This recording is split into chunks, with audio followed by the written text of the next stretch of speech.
Welcome to the Star Trek Critic, where episodes are graded like a school project, starting with 100 points, taking away 1 point for each error, and the show is analyzed in ways that were never thought humanly possible.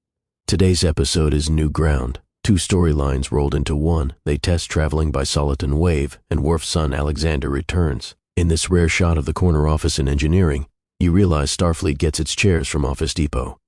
Geordi is excited about the Soliton wave, but it looks like both Data and Worf don't really give a shit. It looks like Worf didn't get enough hairspray in today. Data tells Worf he has an incoming message. That's odd. How did he know? It's Worf's mother. Aww. She heard he was nearby and used up her space miles to hop a flight and surprise him. So the first point is lost since they are very vague about where they are. Last year his parents lived on Earth, so they must be near Earth. Another point lost since they are nowhere near Earth, and the way the Enterprise is jumping around it would be impossible for a transport to find them at the last minute. And 1 point lost for not telling Worf she was going to drop Alexander off on him like this. Helena and Sergei Rozhenko are much better parents than that. They would have told Worf in advance they are too old to take care of Alexander. The way she brought him here is more like out of desperation. On a side note, Worf had the best parents in Star Trek history. It would have been great if they had their own spin-off series. Sadly, the beautiful Georgia Brown left for space not long after this episode aired at the young age of 58. She leaves Star Trek, giving Worf good advice that he needs a father in his life. When they walk down the hallway together, Alexander says, "Yeah, I don't know who that lady was. I was living with this really strange family on Earth, so does this count as a Picard maneuver?" Miss Kyle's office has a window seat. So is Worf's last name Rozhenko as well. 1 point is lost here for his birthday. He is mixing a Klingon date with a Starfleet star date, which is not an Earth date, and according to this star date, he is only 2 years old, so minus 1 more point, unless Worf and Kayla are hooked up several times that we didn't know about. Worf reports to Captain Picard and says, "I had detention in school." Picard is thinking, what did the chief of security do in school to get detention? Dr. Jadar explains how the Soliton wave works. Spoiler alert, this is a terrible idea. There is nothing preventing the Soliton wave from spreading and getting out of control and destroying everything in its path. And what happens if the receiving planet has a power failure and can't stop the wave?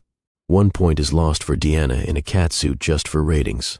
Deanna says, "Worf, now that your son is here, since you aren't married, I'm going to boss you around on how to raise him instead, after all. Single women love nagging the living shit out of single men because they feel they are obligated to fill that gap, and then can't figure out why they are still single."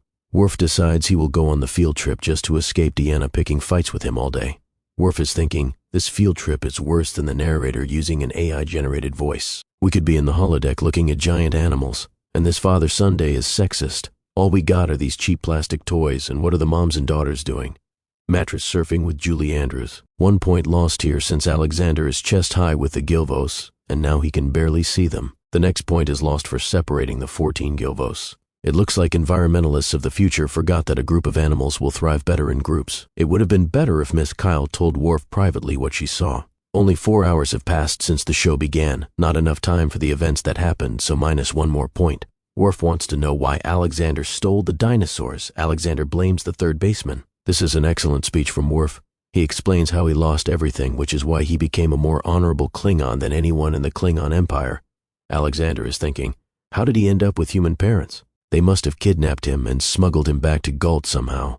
Deanna appears out of nowhere and says, "Worf, imagine me finding you here like this. Now I can stick my nose in your personal life again." "How was the field trip?"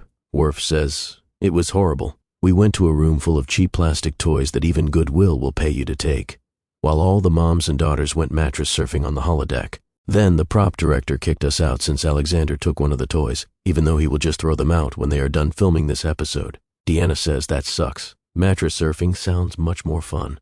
Felton says eyes 1 and 2. 1 point is lost since it is too dangerous to be as close to the wave as they want, and 1 point lost since it is impossible to tailgate anything at warp speeds. Warp 2.35 on the wave would be different than warp 2.35 on the Enterprise, and at 13 times the speed of light, the differences in speed would be too hard to keep close to each other, and 1 point lost for this efficiency calculation. If 98% wave efficiency is 450 times better than the warp engines, that means warp engines are only 22% efficient. That's like driving your car with 4 flat tires.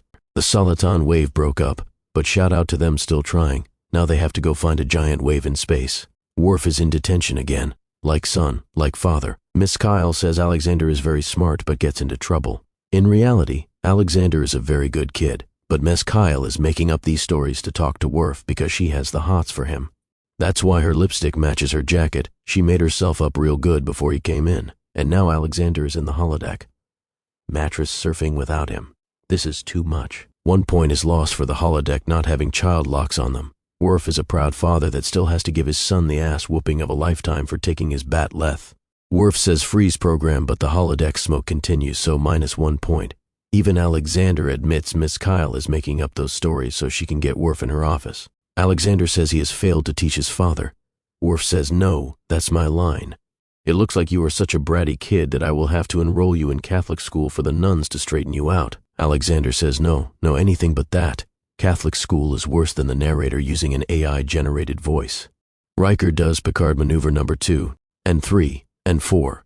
Data says number 3. The wave has now increased to warp 4.1, that is 69 times the speed of light, which saves time, but it also means the wave probably already destroyed the planet that's 3 light years away, so -1 point. Is this the only time we see a video chat on this console? A Klingon going to see a counselor is very unusual.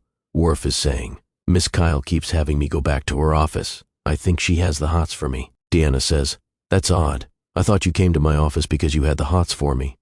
Deanna is thinking, "It looks like Miss Kyle is my competition and both of us are using Alexander for attention, and he will end up being traumatized for life. That's why Worf is sending him away to Catholic school so he won't be a pawn in our games." Worf is now thinking, "Doesn't Barclay always sit on this couch? Now I feel really icky." Deanna says she isn't there to judge. She is so full of shit. All she does is judge them. That's her job. That's why they never go to her for advice.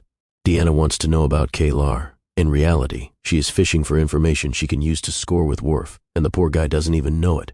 Then she will rub it in the nose of Miss Kyle. Deanna didn't have an interest in Worf until she realized Miss Kyle was in his life, and now she has to lure him away all to herself just to piss off the teacher, who will take it out on poor Alexander. Women are like that, you know. Alexander is running away from home, which is hard to do on a spaceship. He claims on Earth he had family ties, but not here. And why do extras always walk by when a door opens? Worf says, "I have to send you to Catholic school where you are safe from all the women here. They will use you as a pawn in their attempts to fight for my affection since I am the hot, studly Klingon lover all human women dream about. But I am very humble too, so I will let you take my chair." Worf says excuse me since he let out a really good fart. Picard is wondering, why are Geordi and Data sitting so close together? Their plan is to use photon torpedoes to disrupt the Soliton wave. They really don't explain how it is gaining speed, but it is now at 258 times the speed of light. I got bad news for the Enterprise. The Lemma colony has been obliterated. Picard says lay in a course for the Soliton wave, but I thought they were still following it. 23 kilometers is still too close at 300 times light speed, so -1 point. Felton says I numbers 4 and 5, so it's time for a drink. We like to drink, drink, drink, drink, drink, drink, drink, drink, drink, drink, drink. 1 point lost for going just a fraction faster than the wave. That's just stupid, especially since they know it keeps going faster. Worf says I number 6. 1 point lost for flying through the wave. They always forget space is big and they can fly around things instead of flying through them and getting everyone killed. 1 point lost for the boom reflection. And seriously, how is grabbing that cushion going to keep you safe? Well, it looks like grabbing that little cushion saved his life after all. The next point is lost, since Biolab 4 would be in the saucer section and not engineering. 1 point lost for not having a rescue team near Biolab 4 get Alexander. It will take 4 minutes just to get there from the bridge. They always forget there are 1,000 people on the ship to do stuff for them. The beam moves a little bit, so -1 point. And how is that silly Pol Riker is bringing in going to help at all? It was a good thing they didn't have all 14 Gilvos after all, or they might have died. But 1 point lost since they stopped. They are supposed to be escaping ion radiation in that area, not just the lab. The wave is dissipated, and they save the galaxy at the last minute. But 1 point is lost since Beverly has less than 5 lines in the show. Beverly decides Alexander should stay overnight in sickbay. As you can see, she is also using him as a pawn in a quest to steal Worf away from Deanna and Miss Kyle. Alexander knows he is in trouble, and the punishment is being sent to Catholic school. Worf says that will have to wait. Your presence on the ship has alerted all the women to realize just what kind of a sexy stud muffin I really am. I require your help in being my little pimp daddy and charge them for my services. Data has been doing this for 5 years now. It's time I get a little action as well. Then you can take the money and go to the classy private Klingon school later on. Alexander accepts his offer, but now there is another problem. They discover the Belanans have learned they can make even more money with the Soliton wave as a weapon that can destroy planets. Claiming they got the idea watching an old environmental video from Starfleet. This is the second of 5 episodes for Sheila Franklin. Richard McGonigal has 200 screen credits, mostly cartoon voices, including General Grievous. He was on the A-Team Quantum Leap, and will be back on Voyager. Jennifer Edwards is the real-life stepdaughter of Julie Andrews, and even had a part with her on SOB. She also had the leading role on Heidi, and My 3 Sons. She was also in a movie called The Man Who Loved Women. I don't think those types of movies are made in Hollywood anymore. This is the first of 7 appearances of Brian Bonsall as Alexander. He was also on Family Ties, then decided to move to Colorado and be a musician in the band The Ataris. And the beautiful Georgia Brown was an immigrant from Russia. She was in Cheers and Murder, She Wrote, but sadly not long after this episode aired, complications following surgery caused her to leave us at the young age of 58.